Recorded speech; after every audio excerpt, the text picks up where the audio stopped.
Everyone, good morning, welcome back to the channel to a new vlog. तो आज के আমরা যাচ্ছি কলেজ থেকে আবার একটা এক্সকারশন নয়, ইটস আ ফার্ম ভিজিট। আমাদের কলেজের পাশেই একটা আছে তেঁতুলতলা ডেয়ারি ফার্ম, তো ওখানে আমাদের ফার্ম ভিজিট হচ্ছে। তো এখন বাজে 8:09 আর আমি বেরিয়ে পড়েছি, 8:30টার মধ্যে কলেজে ঢুকতে বলেছে। তো বন্ধুবান্ধবরাও আসছে, তো চলো যাওয়া যাক। আর তার সাথে হচ্ছে কি কালকে আমার মায়ের বার্থডে, তো সেই জন্য কিছু সারপ্রাইজ প্ল্যান করা আছে, সব তোমরা দেখতেই পাবে। কলেজ চলে এসেছি, আর এসে পরে দেখছি কেউ আসেনি, একমাত্র একটা স্যার এসছেন আমাদের, শান্তি স্যার। আর বাকি সব কটা একজনের বাস লেট, আর একজন আসছে রাস্তাতে আছে, এই করছে সব। আমাদের কলেজের ছোট করে ভিউ দিই।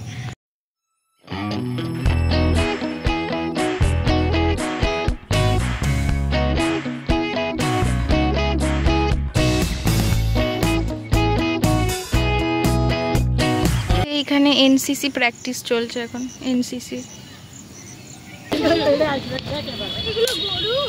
না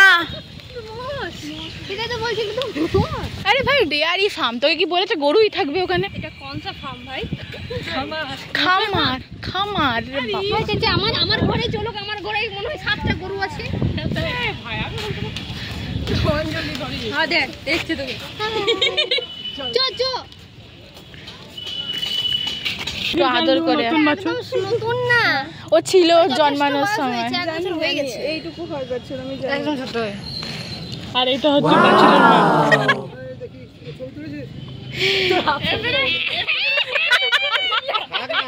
সব ধোয়া হবে আর ঠাট্টা বলে তো মুখে দিতে ভাই। হ্যাঁ আমার কি ভাই হাত তো কুচি চুকাই দেবে যখন বাচ্চাটাকে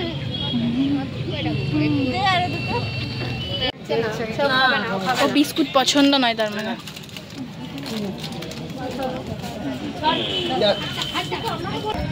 দেখে লোভ লাগবে। কেউ হয়তো খদ্দার হলে তো বিচা হয়ে যায়, কেউ পোষার জন্য নিচে হয়ে যায়, কেউ মরে যায়। তো কত বছর পর্যন্ত এটা দুধ দেয় এক একটা গরু? মোটামুটি 10 বছর 12 বছর, 10 থেকে 12 বছর। তো এদের এখন বয়স কত হবে? এদের বয়স 7-8 বছর। 7-8 বছর। হ্যাঁ ওটা মিক্সচার আছে, বেসন হাতে কোন নিচে আছে, নিচে আছে। এটা মিক্স করে আচ্ছা।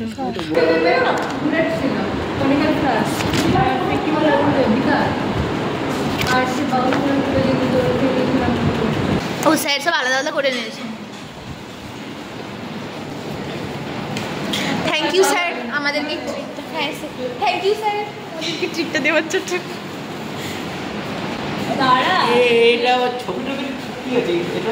স্যার সবের মুহূর্ত ক্যাপচার করে রাখতে হয় জানেন, আবার 2 বছর পর কখন চলে যাবো বলুন, তখন আপনাদের জন্য মন খারাপ করবে।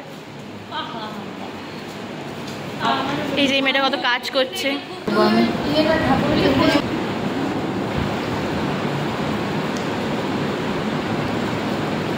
বাহ, ঝিঙ্কির ক্যাপচার হয়ে গেছে। আজকে মায়ের বার্থডে, সেই অনুযায়ী কিছু একটা সারপ্রাইজ আছে। খুব ভালো করেছে, খুব সুন্দর লাগছে।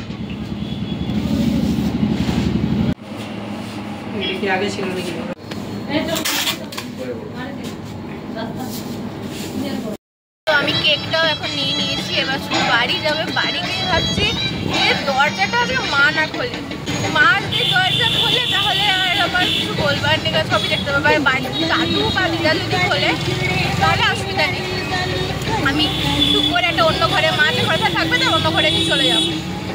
দেখা যাক কতটা কি হয়।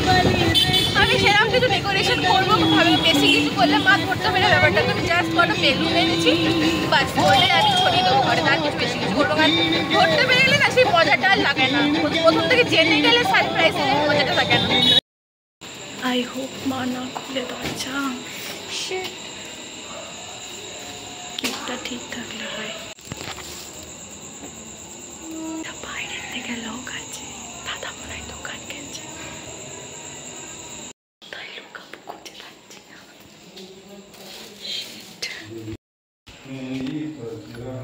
বলছিস তুই ড্রেসিং টেবিলে কিছু রেখেছিস? আমি কিচ্ছু রাখিনি ড্রেসিং টেবিলে, না আমি রাখিনি। আমার একটু চা করে দাও তো, খাবো। আমুল দুধ দিবি?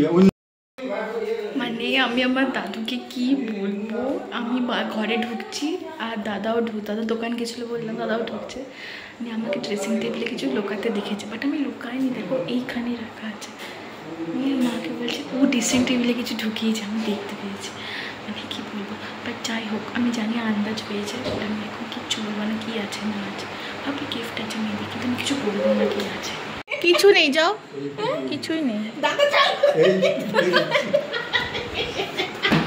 মানে কি বলবো, আমার কপালই খারাপ, বলছি না। মানে আমার বাড়িটাতে এমন, মানে পিন পড়লে সবাই জানতে পারবে।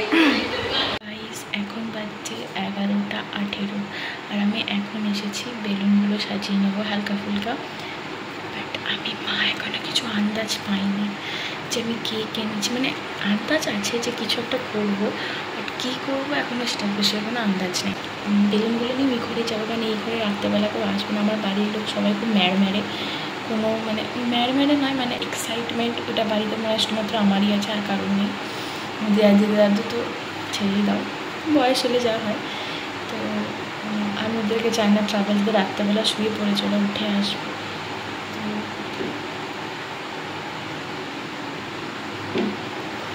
শুয়ে পড়েছে, ওরা উঠে আসবে, তো আমি সেটা চাই না। আমি বেলুনগুলো ফুলিয়ে নিয়ে গিয়ে আস্তে আস্তে ছেড়ে দেবো এবারে, নিয়ে তারপর কেকটা নিয়ে যাবো।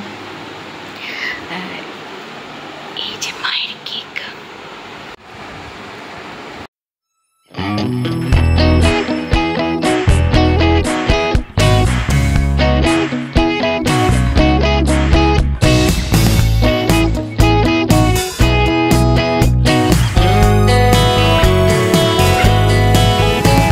কিচ্ছু করিনি, জাস্ট আমি বেলুনগুলো সাজিয়ে দিয়েছি। কিন্তু আমি তোমাদের এটার বেলুনগুলো দিয়ে আর কোনো ডেকোরেশন নেই, জাস্ট নর্মাল লুকটা দেখাচ্ছি।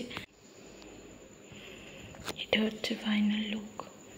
এবার বাকি আছে শুধু কেকের ওপর ক্যান্ডেলসগুলো দিয়ে জাস্ট হালকা ডেকোরেশন। আর এত গরম লাগছে, আমি লিটারালি ঘামছি। আমি জানি না কেমন ডেকোরেশন কী হয়েছে, বাট আমি আমার নিজের সাধ্যমতো চেষ্টা করি। আমি এতদিন মায়ের বার্থডে সেলিব্রেশন করেছি, মানে লাস্ট 2-3 বছর ধরে আমি যখন করি, তো কোনোদিন লুকিয়ে চুরিয়ে করিনি। সামনেই কেক নিয়ে এসে সামনেই করেছি। বাট এবার একটা সত্যি surprise. They have this candles, এটাকে এখানে লাগাতে হবে সাজিয়ে এই যে লাগিয়ে দিয়েছি আপাতত। এবার শুধু জ্বালিয়ে দিতে হবে মোমবাতিগুলো, বাস ডান। আর এইখানে তোমাদের একটা জিনিস বলি, এটা আমাদের ইন্টারেস্টিং জিনিস লাগিয়েছে। এখানে হচ্ছে মেঘ আছে, এদিকে একটা আছে, আর আই গেস এদিকে একটা আছে, পিছন দিকে একটা আছে, আই গেস এই সাইডে একটা আছে। তো এখানে আমার প্রজেক্টের কাজ চলছিল, যেটা আমি আর মা মিলে করছিলাম রাত্রেবেলা। হ্যাপি বার্থডে টু ইউ, এবার তুমি নিভিয়ে দাও। Day to you, happy birthday to you. কেকটা কাটো। আর আমি লিটারালি সরি, কারণ আমি মায়ের ওই মানে যখন আচমকা কেকটা দেখলো ওই মোমেন্টটা আমি ক্যাপচার করতে পারিনি। কারণ লিটারালি ওই সময় আমি হাতে কেক ধরবো, বেলুন ধরবো না ক্যামেরা ধরবো বুঝতে পারছিলাম না। আর বেলুনগুলো ঢোকাতে আর কেকটা রাখতে দেখছি মা আচমকা বেরিয়ে এসছে।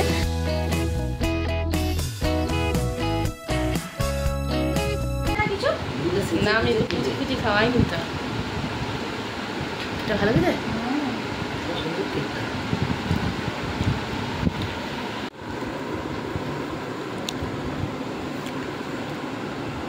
ফার্স্ট ক্লাস উঠেছে। দারুণ, বলো